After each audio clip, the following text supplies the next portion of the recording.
টিকটকের ভিডিও কিভাবে ডিলিট করতে হয় আজকে এই ভিডিওর মাধ্যমে ফুল প্রসেসটা শিখতে পারবেন। তাই কথা না বাড়িয়ে চলেন আমরা শুরু করি।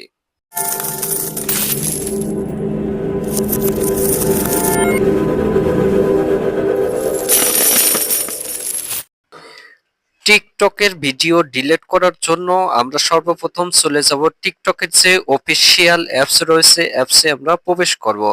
অ্যাপসে প্রবেশ করার পরে নিচে যে প্রোফাইল নামে একটি অপশন রয়েছে, এই অপশনে ক্লিক করব। ক্লিক করার পরে এরকম একটি ইন্টারফেস হাজির হবে।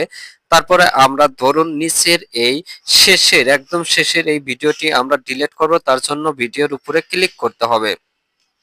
ভিডিওর উপরে ক্লিক করার পরে নিচে দেখেন থ্রি ডট নামে একটি লাইন রয়েছে, এই লাইনের উপর আমরা ক্লিক করব।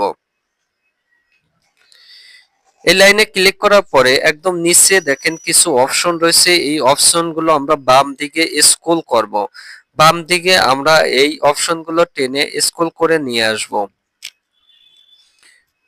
আনার পরে এখানে আপনি একটি অপশন পাবেন, অপশনটি হচ্ছে ডিলিট নামে একটি অপশন রয়েছে। দেখেন আমরা এই ডিলিট বক্সে আমরা ক্লিক করব। ডিলিট বক্সে ক্লিক করার পরে আবারও যে উপরে ডিলিট অপশন আছে, আমরা এই ডিলিট এর এই অপশনটিতে আমরা ক্লিক করব।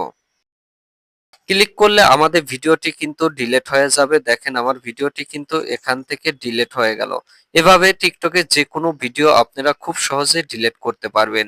ভিডিও থেকে যদি একটু উপকার হয়ে থাকে তাহলে চ্যানেলটি সাবস্ক্রাইব করে একটি লাইক দিয়ে দিন।